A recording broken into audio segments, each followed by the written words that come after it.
There are many amazing tales from the field of microfinance, where small loans are making a big difference in the lives of the world's poor. Like Durga. Her first microloan allowed her to buy 2 pigs.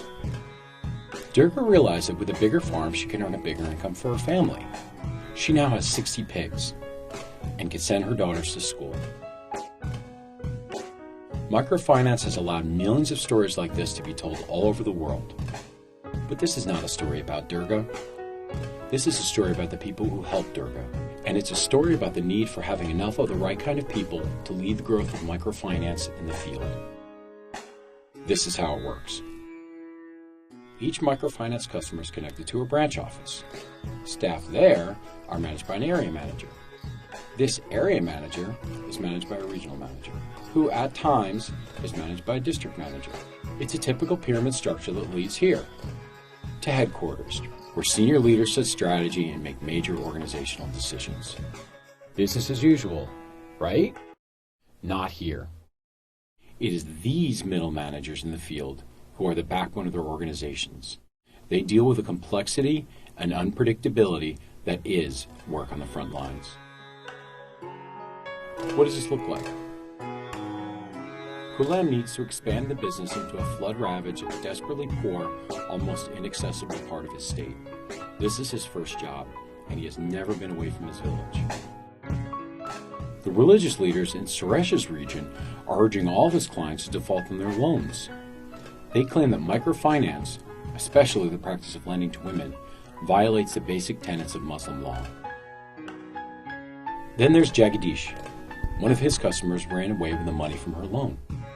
Her husband came to Jagadish's branch with her kids, demanding that he now take care of them.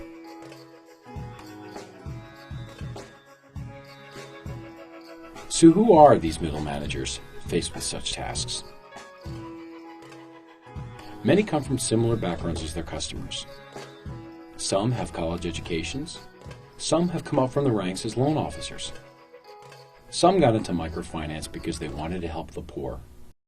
For others, this was the only job they can find, and they are all expected to play roles for which they may not be prepared. Not just to manage, but to lead from the middle.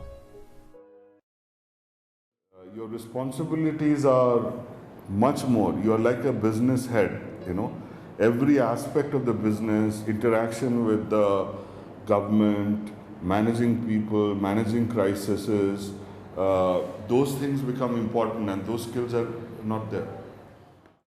You have to be able to say that yes, I am going to create something out of this chaos, out of this nothing which is structured. You create something, you are able to live through that unstructuredness.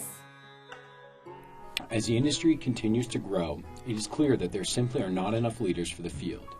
It is almost ironic that in India, a country with 1 billion people, this human challenge is one of the biggest problems facing the sector right now. We are standing at the brink of a huge explosion in terms of growth. Growth is all about decision making, in my opinion, because numbers for us. I mean, we used to get scared. We used to say, we're adding 100 customers a day, and 100 soon became 1,000, and 1,000 will soon become 10,000. They're just numbers. It's basically you have to have people in places that are able to make decisions when something doesn't go as planned, and everyone has trust and faith that that decision is the right decision, and then the growth that takes care of itself. These individuals operating in middle management positions are the key to healthy growth of microfinance, and they need to have the right skills to meet this complex and dynamic environment.